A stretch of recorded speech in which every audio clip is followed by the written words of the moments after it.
John McAfee, pioneer in the cybersecurity industry, the founder of the software company McAfee Associates, now CEO of MGT Capital Investments. Good evening. Welcome to Romania. Well, thank you for inviting me.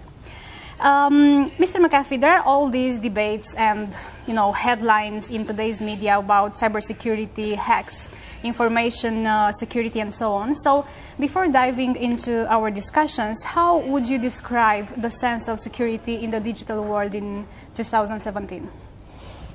How would I describe the sense of security? Well, we have none. There is no security whatsoever. I think this is the problem that cybersecurity professionals like myself face every day. I see people walking around, everyone has their phones out. While you are watching your phone is watching you. This is just a fact of life. The operating system is designed specifically to watch you, listen to you, find out where you are in order to help you. It needs to know who your friends are. It needs to know what you're saying in your text messages. It needs to listen to you sometimes. And so you're looking at your phone and you have all of these facilities, but it is the world's greatest spy device, designed as a spy device. Now, there's nothing wrong with that as long as the person spying on you is spying on you for benign reasons, meaning maybe they just want to sell you something. They notice that you just mentioned to someone that you were hungry, and they know where you are, and there's a Chinese or a Japanese restaurant nearby, and they know you like Japanese and Chinese food because you frequently go there. And they say, oh, by the way, there's a Japanese restaurant right around the corner. That's cool. I can choose to say no. But hackers use those same facilities. They are built into the operating system. So if a hacker gets access to those facilities, they may choose to empty my bank account without my permission or knowledge, or to steal my identity, or to start charging things on my credit cards, or if I have a Bitcoin wallet or an Ethereum wallet, they can empty my wallets. That's the problem that we have, and that's just on the individual level. On the corporate level, it's horrific because the problem is magnified by the number of people within the corporation.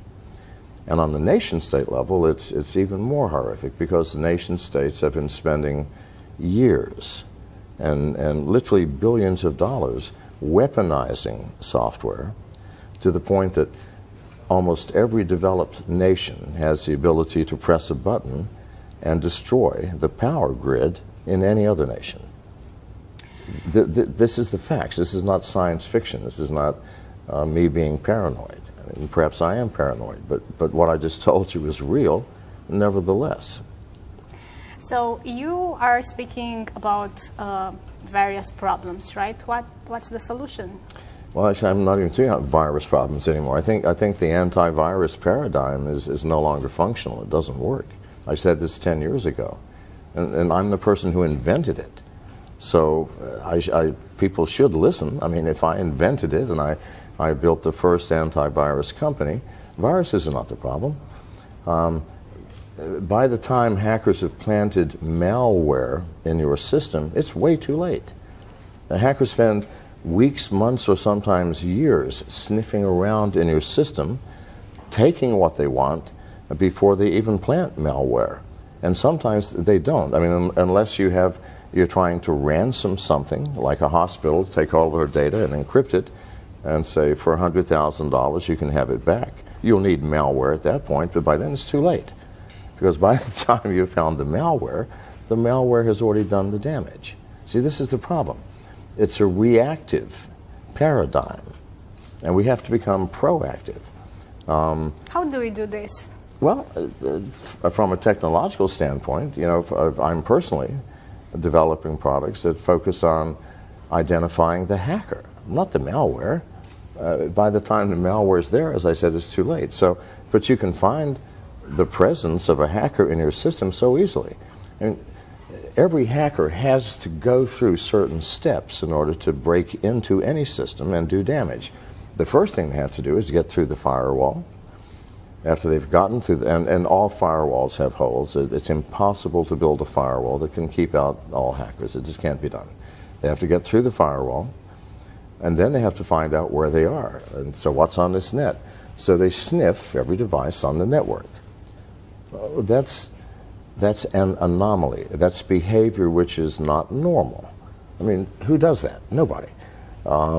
So just a very simple hardware box with very simple software would be able to at least identify that much. If you're watching all the traffic on the network and you see, well, someone just came in through port 80, well, that itself is strange. No one comes in through that port, but they did. And then they sniffed the refrigerator or whatever's connected. If it's the Internet of Things, remember, you might have a refrigerator on your network. The refrigerator, everybody's workstation, the main server, and all the honeypots in my device. Well, that's crazy. So within a matter of seconds, I can then send an email or a text message to the CIO and say, a hacker just came in, or what looks like a hacker. And that's only one of the types of things that hackers do. There are many thousands. So, and I'm not the only person working on this. There are, others that see the insanity of what we're doing and are doing similar things. So we have a device coming out in just a couple of months called Sentinel that will identify within a matter of seconds. Now, we're not going to do anything about it. That's your job as the CIO or as the network manager. We can say there's a hacker in the system that came in through port 80, this is what they're doing. We will continue to monitor them. But you have to make some decisions as the human being. What do? You could call the authorities. I mean, I wouldn't advise that because your business will be shut down virtually because the authorities will be running around and your employers are going to be watching and no one's going to be working. You might just simply shut down port 80 and forget it. Maybe he'll come in through another port later, we don't know. If so, my box Sentinel will tell you about it. So isn't that more sane? Because it's the hackers that are doing the damage, not the software they've created. The hackers create that software. It's the hackers we must concern ourselves with. We've been fighting the end product hackers have created rather than the hacker himself or herself. So the proactive approach, and there are many products that we're working on that do the same thing, where we're dealing with the human element rather than the product of what the human has created. Where does education stand in this whole equation? Yeah, well, I think the first thing, everybody in this room should educate yourself about these little devices everyone is holding up and carrying, because they truly are spy devices. You have people, I mean, I've even heard people at Google say that if you have nothing to hide, you have nothing to fear. Well, I've never heard anything crazier. And who among us has nothing to hide? I'm serious. It's not, do you have something to hide, but what is it that you're trying to hide and from whom? Think about this. Everybody, everyone exercises a different degree of privacy hundreds or sometimes thousands of times per day. I just met you. I'm not likely right now, especially with everybody watching, to tell you the intimate details of my life. It's like if I go to the store and buy some nice Romanian beer, I don't tell the clerk what I did last night in my private hours. No. We have very restricted lines of conversation. The weather, politics maybe, the price of potatoes. And that's it. You meet a casual acquaintance that you see every week, you might divulge more. Maybe you have a health problem you want to talk to them about. A good friend, you might divulge almost everything. And to your spouse, to your wife, or to your husband, you might tell them everything.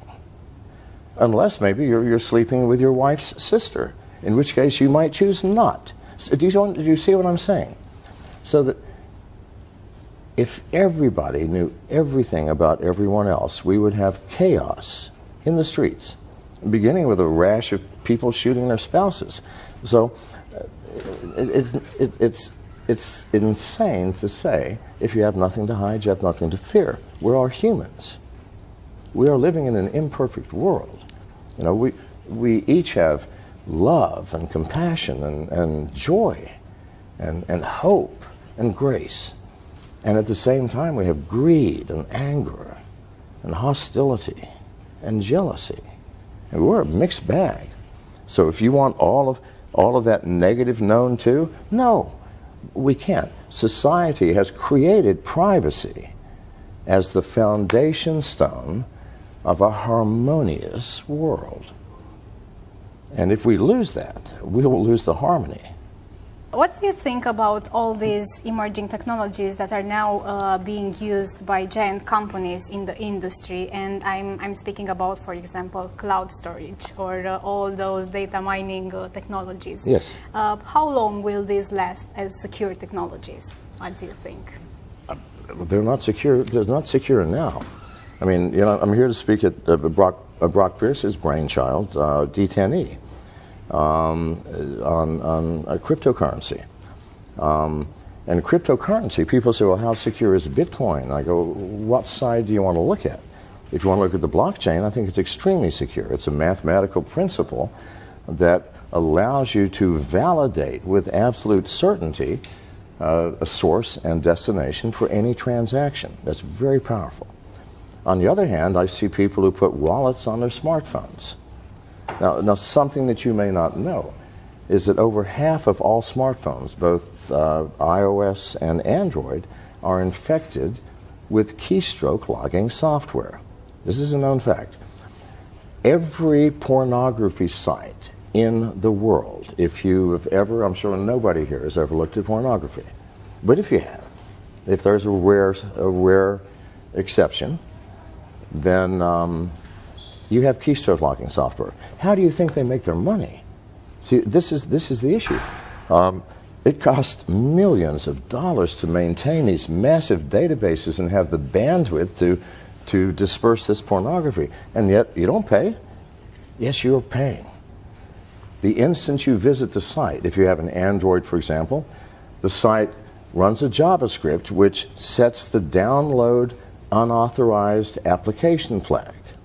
The very first video that you watch, you now, because that's a click-through, you clicked, you did something. You said, yes, oh, good, that's yes, I'll do that. Downloads, first and foremost, a remote rooting function. If it's an iPhone, a remote jailbreaking program. All can be remotely rooted now. After it's rooted, they download a keylogger, and all this takes just a matter of seconds. And from that point on, somebody is watching every single one of your keystrokes. Now, people pay these pornography sites for the ability to put their keylogging software on your phones. Why? Well, maybe they're a Bitcoin aficionado, and they're going to see, do you have a Bitcoin wallet like Mycelium or what have you? Yes. Well, they're just going to hang around until you access it and input your keys or your passwords, and the next day, your wallet's going to be empty. Or maybe you do online banking, all right? You have a password, you have an application. The very first time you've logged into your bank to check your balance or do anything, they go, thank you very much. And the next day, your bank balance will disappear. Now, why has this not happened to you already? Because hackers are not stupid. In order to take something, they have to download additional software. If they only take 400 or 500 people's bank accounts in one day, then the next day the white hat hackers are going to say, this is how they did it, everybody, you can protect yourself. No, they're going to wait until one day this year or next year, and 100 million people in one day are going to have your bank accounts eradicated. Zero balance. Or your identity will be stolen. Or your Bitcoin wallet will be emptied. Or maybe they've been watching your keystrokes to see if, you know, maybe you're saying something to a friend or a lover that maybe could compromise you. Maybe they can blackmail you. If they get lucky, you might be a United States congressman or a senator, in which case, now not only do they have money, they have power. So this is why this is being done. And the Russian cyber mafia and the Chinese cyber mafia are so powerful. They pay literally hundreds of millions of dollars to these pornography sites to allow them to access your smartphone so that at some point they can utilize that. So, something to think about. Now, you said, how secure are they? Well, they're not. They're not. Neither the alt currency wallets nor anything else in the cloud. Because what is the cloud? We haven't thought this through, people. The cloud is a place where I'm going to store data. I don't know what computer it's on or even what country it's in. I don't know who is managing it and monitoring it and controlling it. I don't know what type of security facilities you have. I know nothing. And I'm willing to put my valuable data there? No. Why would we do that? Now, if it's something I don't care about, that if you steal it, I don't care. It's a list of books I read. You know, I'll just recreate it from the web. But if it's something that matters, it's like saying, we've all agreed now we have secrets, yes? Yes. Well, why don't you let me keep your secrets? Why should you be burdened with having to keep your secrets? I mean, you've got too many stories to tell. Why don't you give it to me and let me manage it for you? Isn't that crazy? And yet that's what we're doing with our, quote, secret data. That is data we don't want to have stolen from us or taken or accessed. Did I answer your question? Yes, it did.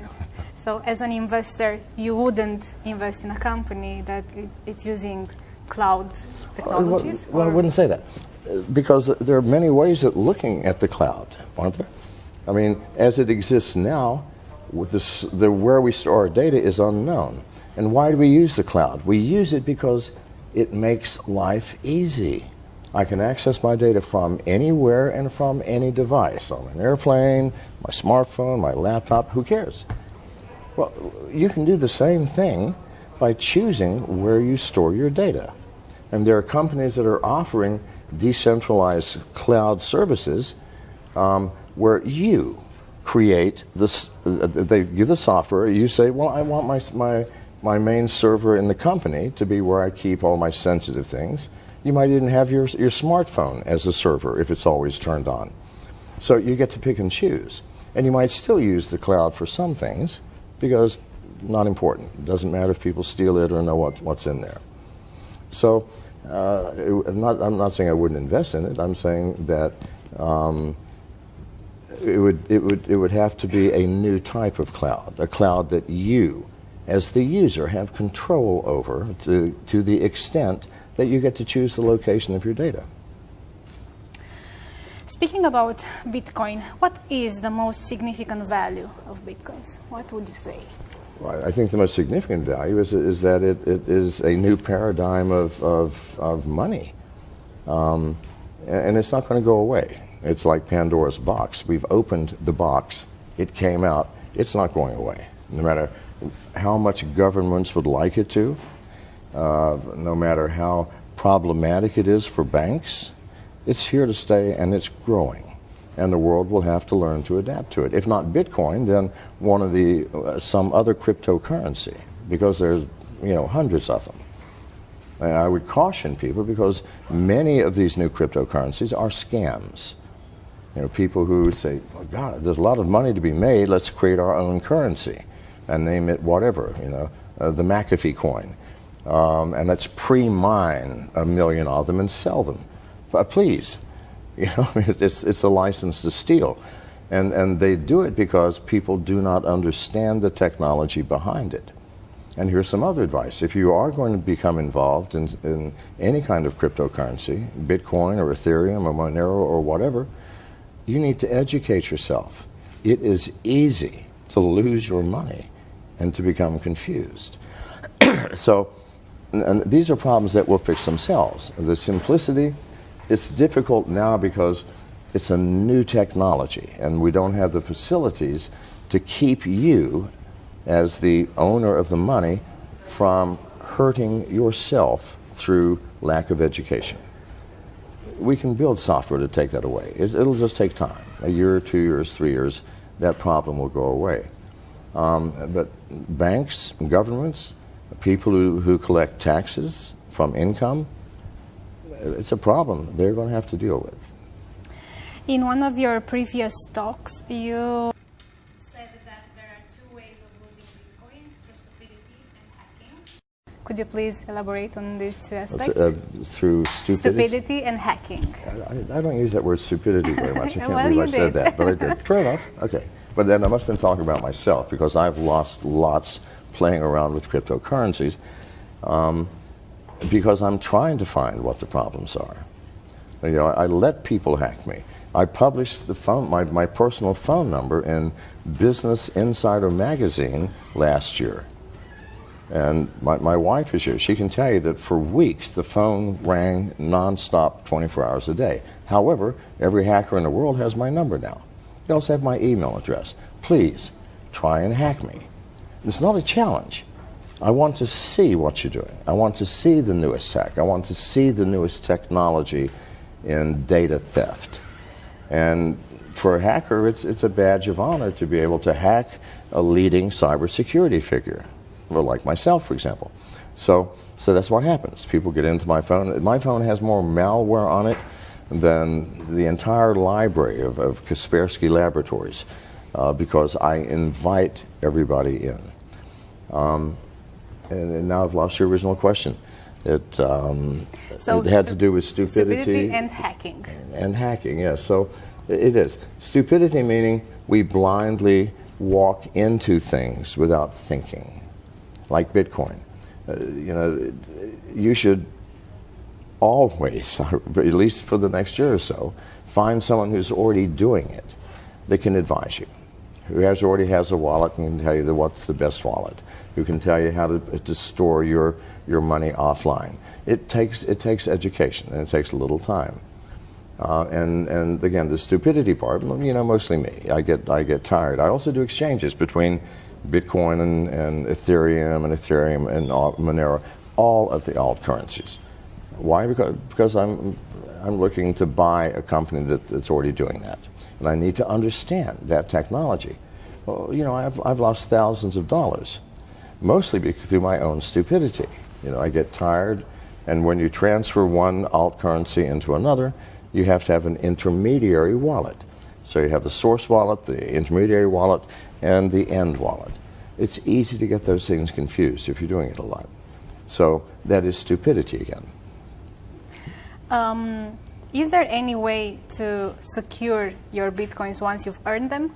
Yeah, absolutely. I think mine are secure. But the only way to do it is offline. I mean, you can buy devices.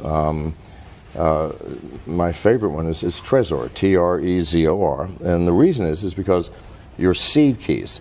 When you first create a wallet, it gives you a thing called seed keys. It's a list of words, random words: car, shoelace, dog, cow, whatever. And these are your seed keys, randomly generated to the point that there's no way anybody could ever guess them in the right order. Now, the ridiculousness of wallets, keep in mind that if you've been to a pornography site, someone's watching you anyway. As soon as you install the wallet, it shows you what your seed keys are, asks you to input them so that you got it correct. Well, you just gave up your wallet to any hacker who wants access to it. What's nice about the Trezor device, and by the way, I have nothing to do with Trezor. I'm not promoting it for sale. Nothing. I just use it. Is it has a tiny little screen that shows you the seed keys on this screen, not your smartphone, not your laptop, not your desktop, but on that device. So no hacker can access them. And then once you've put your Bitcoins into the wallet, unplug it, bury it in the backyard, hide it under your mattress, whatever you want to do with it, like it was real cash. So, but to keep the wallet on any intelligent device, whether it's your laptop, your desktop, or any mobile device, that's insane. It will get stolen. In terms of cybersecurity technologies, what's your bet for the future? What do you think it will be the technology of the future? It'll have to be the technology that looks for the human element, that looks for the hacker rather than the malware that the hacker creates. That's the only way you can do this. Because hackers have to interface, they have to act, they have to do something in order to hack you. And it takes many weeks or sometimes many months for them to do that. And if you can identify the hacker right up front and shut the hacker down, then they're going to go look for easier prey. All of our security in the future will have to include that aspect of security, the hacker mindset and the hacker methodology. You speak a lot about hackers. Let's suppose that I am a tech company. How do I deal with them? How should I approach this relationship with hackers in general? Should I work with them? Should I? Yes, hire them. I keep saying it to everybody. If you don't have hackers on your team, then you're lost. If I'm designing a bank vault, wouldn't I want to hire the greatest safe cracker in the world? Someone who can break into bank vaults? I want to hire that man, because if I don't, then he's going to break into my safe. This is just a fact of life. So we have to work with them and cooperate with them. We have to stop thinking that all hacking is bad, because a hacker is nothing more than a person who understands every single aspect of computer technology, from the hardware all the way up to the highest level software, and loves doing that, loves living in that field, lives, eats, and breathes that. Now you can't create a hacker. You can't send someone to Harvard or to Stanford University and create a hacker. No, that's not possible. You can create a good computer scientist, but that's not the man or woman that you want to save you from hacking. You have to get the hackers involved. I hire nothing but hackers. My friends are all hackers. You know, I want to know the hacker mindset, else I cannot help you. I can't do anything to create products or services to keep you secure if I don't understand my enemy. And just because they're hackers does not mean they have to be the enemy. Okay. There are white hackers as well. Yes, absolutely. Speaking about that, how much do you think the security industry is still biased towards hiring computer science graduates as opposed to people that are self-taught in this security field? I believe that in 10 or 15 years, colleges and universities will no longer exist. Does it make sense, for example, to learn a science where you're taught by a human being with a limited brain and limited capacity, when right here in your hands you have access to the infinite knowledge of the world? I tell this to people all the time. They go, what should I study in school? I go, why do you want to go? I mean, if you want to go to school to party or to make friends or for social reasons, that's fine. Or you want a degree so that you can get a job with some structured company that demands you have one, okay. But if you truly love what you do, you're not going to structure your life so from 10 a.m. till 11 a.m. you'll be studying writing device drivers, and then from 11 till 12 you'll be studying C++. No, that's nonsense. You're going to be living on the dark web. You're going to be living in these communities where people are talking about the ins and outs of technology. That's how you're going to learn. And those are the people I will hire. Because if software engineering and hacking is not a structured universe, it is very chaotic. And universities are very structured, even though they look chaotic at fraternity parties. But so yeah, you need to question whether school in its current form will even exist. From MGT Capital Investments point of view, what are you looking at exactly when deciding if you will invest or not in a tech company? Well, recently we've been investing mostly in ourselves because we have such a team of hackers, and you know, while I'm off, you know, looking for possible new acquisitions, they're back creating things, you know, and when I get back, there'll be something else they will have created. And that's how we came out with the Sentinel product and a whole bunch of other products. So, you know, even in my world of investing and creating cybersecurity products, There are no rules. The world is changing rapidly. The thing that motivates me is that I see we as a world, not just a nation or class of people, but the entire world is teetering on the edge of a cliff, dangerously, where we are allowing these devices to basically become our masters rather than the other way around. And these devices are spy devices.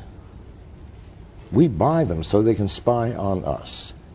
And that's creating a great deal of danger. And at the same time, nation states are creating weaponized software that can destroy another nation's power grid. Well, I'd rather have nuclear bombs dropped because they're localized.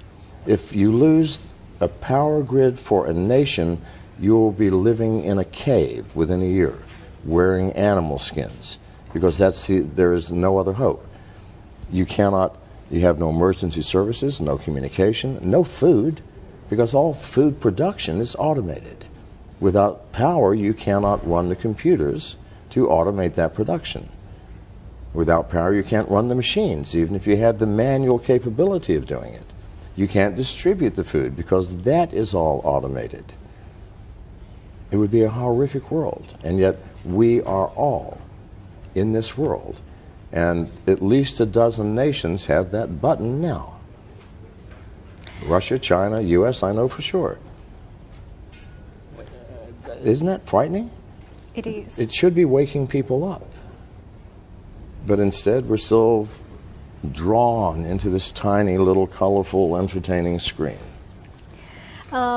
By the way, from all the devices that we as regular people are using, what's the least secure from all? If we were to choose between our smartphone. I can tell you what the most secure is. It's this one, the one that I carry, and it's a Samsung S7. And the reason is it is the only phone that cannot be remotely rooted or remotely jailbroken. All iPhones can be again, whatever. The most hackable phone in the world is the iPhone. Android is second. But before they can do anything, they have to root your phone remotely, meaning you download a piece of software which roots your phone. And no matter how hard manufacturers have tried, no one has kept a remote rooting software out for more than a few months. This has gone for over a year. No one yet has developed one. So when they develop a root device for this, I'll search for something else. That's the only way, by the way, I can survive handing out my phone number and email address and inviting hackers to come and hack me. They can put the software on here, but the software is powerless until the phone is rooted. I never root it. Mr. McAfee, thank you so much for your time. It was a pleasure. Now, if you're still available for 5 or 6 minutes, I think that we can take 1 or 2 questions from people that gather here. And we have some questions on Facebook as well. Someone is asking why you didn't win the presidential elections. Well, I had no intention of winning it. I mean, please, anybody who's Googled me will know that I can never be the U.S. president. Well, okay, no, but let's get real. Let's get real. I'm smart enough to know that, and so were all the people on my campaign. However, what did it do? It allowed me to have a national platform to stand on, to tell people what I've just told you. Cybersecurity is our biggest risk. We're teetering on a cliff. If any of you have children, you'll understand what it means to want to leave the world in a better place than you found it. Well, we're about to leave a disaster to our children. I don't want that. No parent wants that. So it gave me a national stage, and especially me being John McAfee, expecting me to do something crazy, which I tried to do as often as possible. People listen. But no, why I didn't win, there's no way I could have won. Ask that person what drugs they're on for even asking that question. I'm joking. Okay. I know. We have one question there, I think. Yes. Hi. When you were talking about giving your data to someone for safekeeping. I'm sorry? When you were talking about giving your data to someone for safekeeping and your personal data, you know? Yes. I got this crazy idea. Traditionally, antiviruses work like this. You would install them on your computer, would maybe pay a license on them, and hope they protect you. But if that didn't happen, then you were screwed, and you couldn't sue a company or something like this. What if we change a little the paradigm? Say I'm the consumer, there's the hacker, but there's a third party, which is someone responsible for my security. Meaning, okay, I have all this personal data, and I want to legally bind you to take care of it and not let anyone get their hands on it. If that happens, you have to pay a lot of money to me. Yes. And in return for this, maybe I pay a monthly fee. Well, depends on the data, it depends on stuff like that. Does that make sense from a business? Well, absolutely, but here's the problem.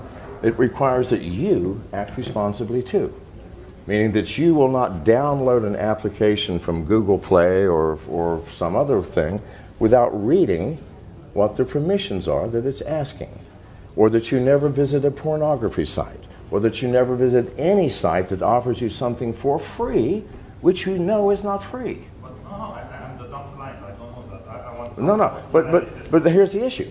Because once your phone is then compromised, he can't. The third party can no longer be responsible because the hacker is not coming in this way. He's coming in pretending to be you. Yes, Do you understand? I understand. But in my scenario, if I'm the dumb client and I don't want to have responsibility, I want to delegate responsibility. This would mean that the third party, they should be proactive, and they should go to the pornography websites and try all the things that I could try as a customer. But that's fine, and they can do that.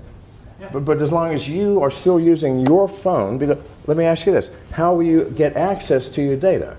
Are you going to drive to their building and sit down in front of their computer, or are you going to use your computer to access your data? I'm going to use my device. That's right, and your device is the Trojan horse. Your device is the hole in the system, as long as you don't act responsibly. And if you're going to act responsibly, why do you need some third person to hold your data? That's the catch-22 here, is that it has to be on our shoulders. We always want to put responsibility on someone else's shoulders. Well, that has never worked for anything in my life. Yes. And it works least of all in cybersecurity. But that's just my humble opinion. So, Thank you so much. Thank you so much. In the United States, copyright law allows for the fair use of copyrighted material under certain limited circumstances without the prior permission from the owner. Under the law, determinations of fair use take into account the purpose of the use, the nature of the copyrighted work, the amount and substantiality of the work used in relation to the work as a whole, and the effect of the use upon the potential market for the copyrighted work. Other jurisdictions may have similar copyright provisions protecting fair use or fair dealing. If you are uncertain as to whether a specific use qualifies as a fair use, you should consult a qualified copyright attorney. You have the right to take it down.